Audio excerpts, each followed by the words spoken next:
एक समय भोजन लेकर कथा कहें और कथा सुने। दास को तो गुरुजनों का ऐसा आदेश है कि कहें आप भी कथा के बाद में ही अन्न ग्रहण करते हैं।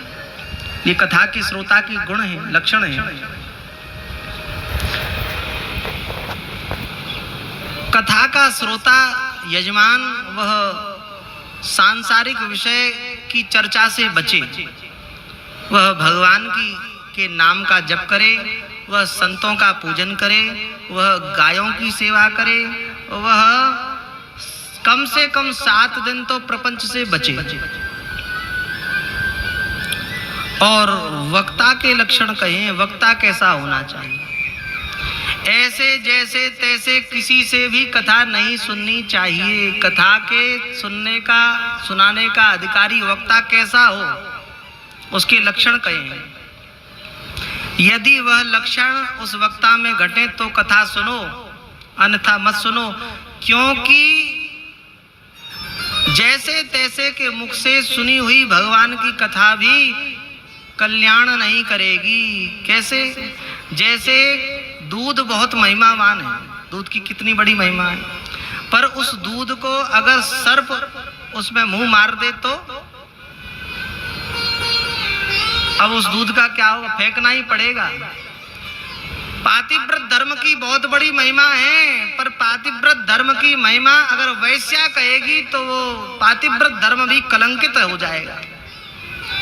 ऐसे ही विषयी भोगी लंपट वक्ता, कथा का ठेकेदार वक्ता, कथा बेचने वाला वक्ता, कथा के नाम पर प्रपंच करने वाले वक्ता के द्वारा यदि कथा सुनी जाएगी तो वह कथा भी कल्याण नहीं करेगी, वह कथा भी प्रपंच में फंसाने वाली ही होगी। इसलिए कथावाचक वक्ता के लक्षण कहे गए हैं। वह कथावाचक वक्ता विरक्त होना चाहिए। अगर विरक्त नहीं होगा तो बार बार में एक ही बात कहेगा कि कैसे भी करके यहाँ पैसा ज्यादा चढ़ाओ। विरक्त नहीं होगा तो बात बात में कहीं ना कहीं से कोई ना कोई ऐसी बात ले आएगा धन की। इसलिए वक्ता का विरक्त होना बहुत आवश्यक है। और वक्ता वैष्णव होना चाहिए, जिसकी रामकृष्ण हरि में श्रद्धा ही नहीं है, जो रामकृष्ण हरि के प्रति अनन्य ही नहीं है, वह भगवान की कथा कैसे ईमानदारी से कहेगा? इसलिए शास्त्र में लिखा है भगवान की भागवत की कथा वैष्णव के मुख से ही सुने, विरक्त के मुख से ही सुने और ब्राह्मण के मुख से सुने। आज भागवत की कथा में भी जातिवाद ऐसा फैल गया है, लोग कहते महाराज हम तो अपनी जाति वाले से ही सुनेंगे। आपकी इच्छा है, आपको कौन जबरदस्ती कौन कर सकता है किसी के साथ? पर जो शास्त्रीय बात है वह कह रहे हैं वक्ता ब्राह्मण ही होना चाहिए। ब्राह्मण के द्वारा जब कथा सुनी जाएगी तभी बात बनेगी। और एक और बात सुनो, वक्ता ही होना चाहिए, वक्ति नहीं होनी चाहिए। स्त्री के मुख से, कथा वाचिका के मुख से कथा सुनने की महिमा नहीं है। जो कथा वाचिका के मुख से कथा सुनते हैं उनकी सुनी हुई कथा भी उन्हें नरक में ही ले जाएगी। खूब गुरुजनों के आश्रय चरण शरण में बैठकर जो समझाए वह कह रहे हैं। विरक्तो वैष्णवो विप्रो वेद शास्त्र विशुद्धिकृत। और वक्ता ऐसा हो जो वेद वेदांग के विषय को समझने वाला हो, वैदिक विद्वान भी हो। अगर वैदिक विद्वान नहीं होगा तो वेद का ही तो फल है श्रीमद् भागवत। कैसे इस श्रीमद् भागवत के गुण तत्व का प्रकाशन करेगा? बड़े बड़े विद्वान श्रीमद् भागवत की परीक्षा में फेल हो जाते हैं। और आज दुर्भाग्य है, आज कथा के ठेकेदार महाराज 3-3 महीने में कथा पढ़ाकर, कथा का व्यापार करके भागवताचार, भागवत भूषण, भागवत रत्न, भागवत ये, भागवत, अरे क्या क्या। आज पंडित लोग पढ़ना नहीं चाहते। आज ब्राह्मण अपने बालक को ब्राह्मण नहीं बनाना चाहता, वो चाहता है कि हमारा बेटा बाबूजी बन जाए। वो जाकर किसी के आगे राम राम करे, सलूट करे, वो तो ठीक, पर हमारा बेटा तिलकधारी चोटीधारी ब्राह्मण ना बने। ऐसा समय उपस्थित हो गया है।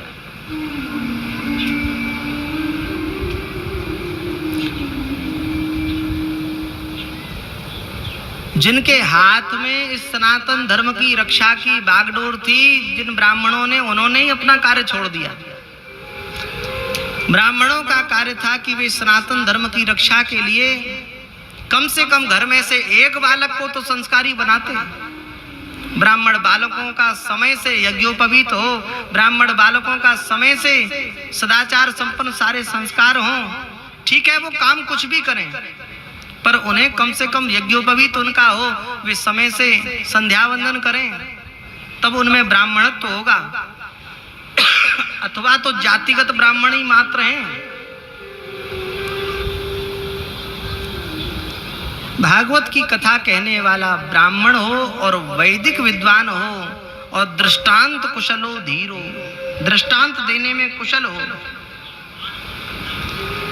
वक्ता कार्योति निष्प्रिय। भगवत रसिक जी की बहुत कड़वी वाणी है।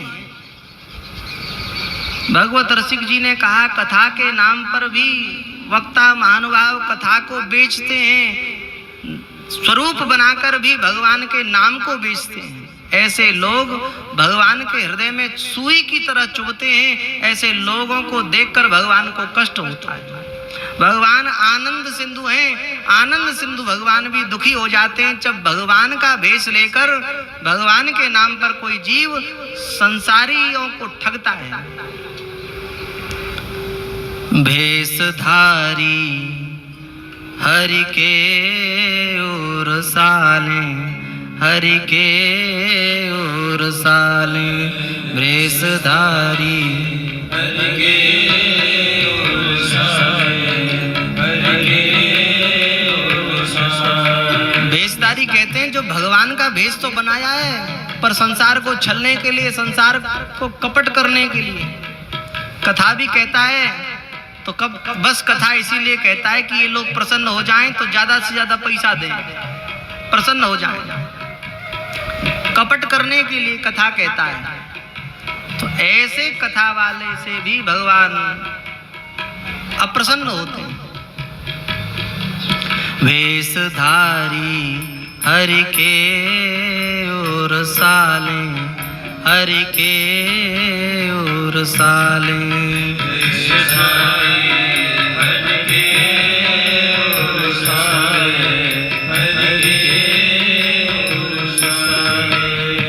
लोभी दम्भी कपटी नट से शिष्णोदर को पाले। लोभी दम्भी कपटी नट से शिष्णोदर को पाले। लोभी दम्भी कपटी नट से शिष्णोदर को पाले। वेशधारी हरि के ओर साले, हरि के ओर साले। वेशधारी हरि के ओर साले, हरि के ओर साले।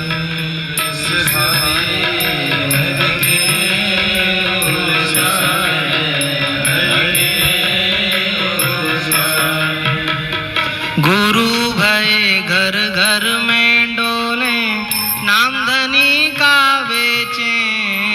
गुरु भय घर घर में डोले, नाम धनी को बेचे। गुरु भय घर घर में डोले, नाम धनी का बेचे।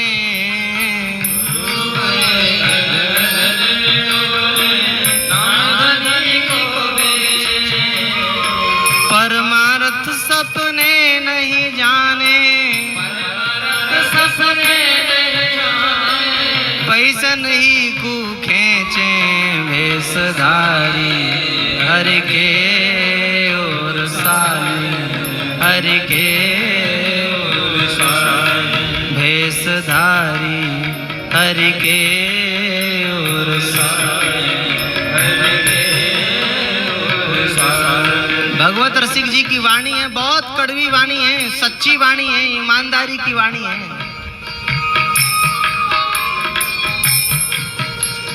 कबहु कवक्ता होए वन बैठे, कथा भागवत गावे,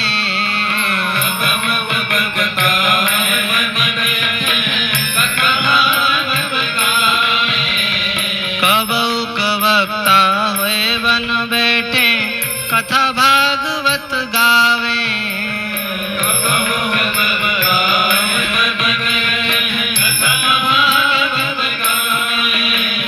अर्थ अनर्थ कछु नहीं जाने, अर्थ अनर्थ कछु नहीं जाने, पैसा नहीं कुदावे भेषधारी, हरि के और साली, हरि के और साली,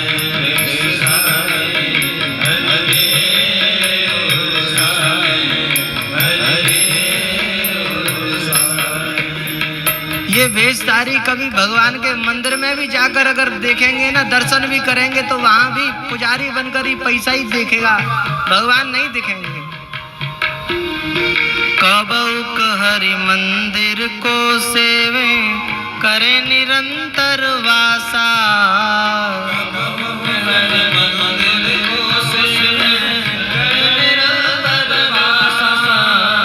कबहुक हरि मंदिर को सेवे, करे निरंतर वासा,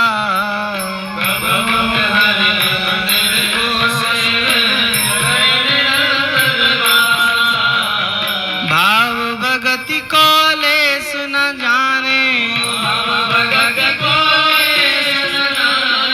भाव भगति को लेस न जाने, पैसा नहीं की आशा भेषधारी,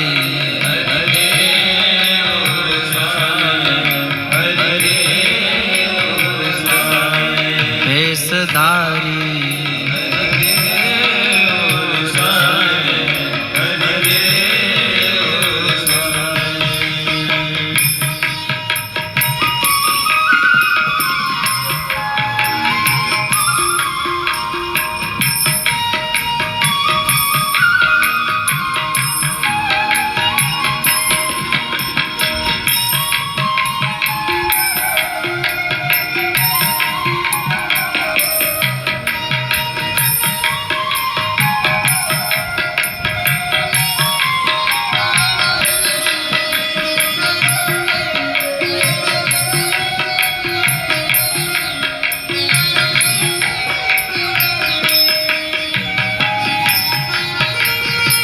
नाचे गावे चित्र बनावे, करें काव्य चटकीली, नाचे गावे चित्र बनावे, करें काव्य चटकीली, नाचे गावे चित्र बनावे, करें काव्य चटकीली, नाचे गावे चित्र बनावे, करें काव्य चटकीली, सांच बिना हरियात न आवे,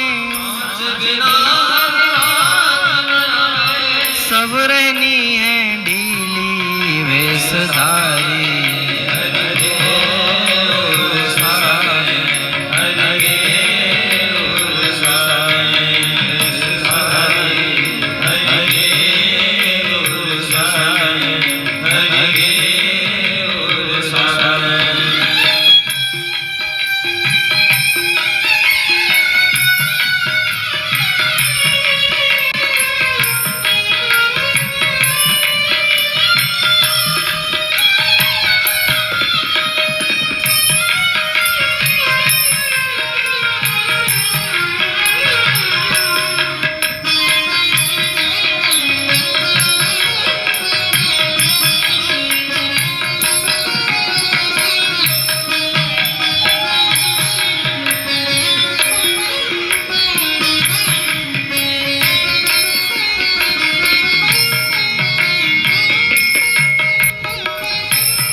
विवेक वैराग्य भगति बिनु सत्य न एको मानो। बिनु विवेक वैराग्य भगति बिनु सत्य न एको जानो। जब तक कथा कहने वाले के हृदय में वैराग्य नहीं होगा, विवेक नहीं होगा, तब तक वह उसकी कथा भी कही हुई वह कल्याण नहीं करेगी। बिनु विवेक वैराग्य भगति बिनु भक्त न एको मानो। बिनु विवेक वैराग्य भगति बिनु भक्त न एको जानो। भगवत विमुख कपट चतुराई, भगवत विमुख कपट चतुराई, सो पाखंड जानो भेषधारी। हरि के और साली, हरि के और साली, भेषधारी हरि के और साली, हरि के और साली, भेषधारी हरि के और साली, हरि के और साली।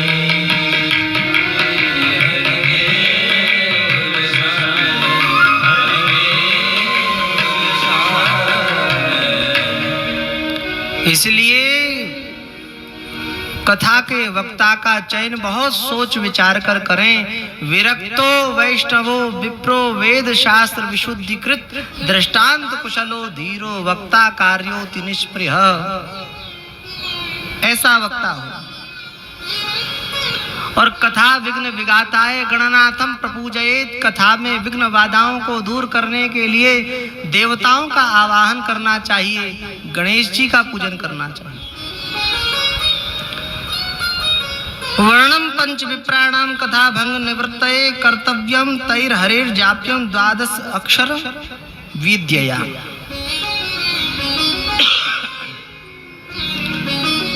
देवताओं का पूजन हो, जप हो और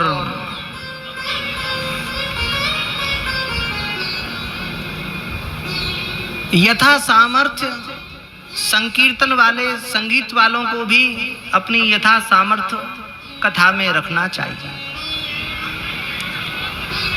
ब्राह्मणान वैष्णवांश चान्यान तथा कीर्तनकारिणः। पर विशेष रूप से बात समझिए, कीर्तनकारी हों, आचार्यों की वाणी गाने वाले हों, फिल्मी गाने वाले ना हो।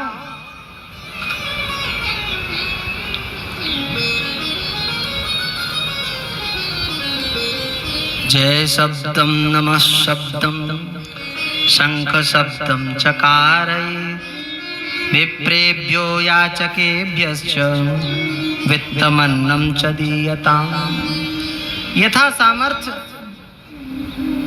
आगंतुक अतिथियों को भोजन भी कराना चाहिए, यथा सामर्थ्य उनकी सेवा करनी चाहिए। और हवन के लिए कहा है, यदि सामर्थ्य हो तो प्रतिश्लोकम तु जुह्यात विधिना दशमस्य च। 18,000 श्लोक हैं। 18,000 श्लोकों से प्रत्येक श्लोक से आहुति देते हुए हवन करे। अब ऐसे हवन करेगा तो अलग से एक यज्ञ हो जाएगा। 15 दिन तो अलग से भागवत का हवन कराने के लिए चाहिए, चाहिए नहीं? 15 दिन भागवत का हवन कराने के लिए चाहिए। जब सवेरे सूर्योदय से लेकर सूर्यास्त तक प्रतिदिन आहुति हो तब हवन हो। सोनक जी ने कहा, गुरुदेव ये तो बहुत कठिन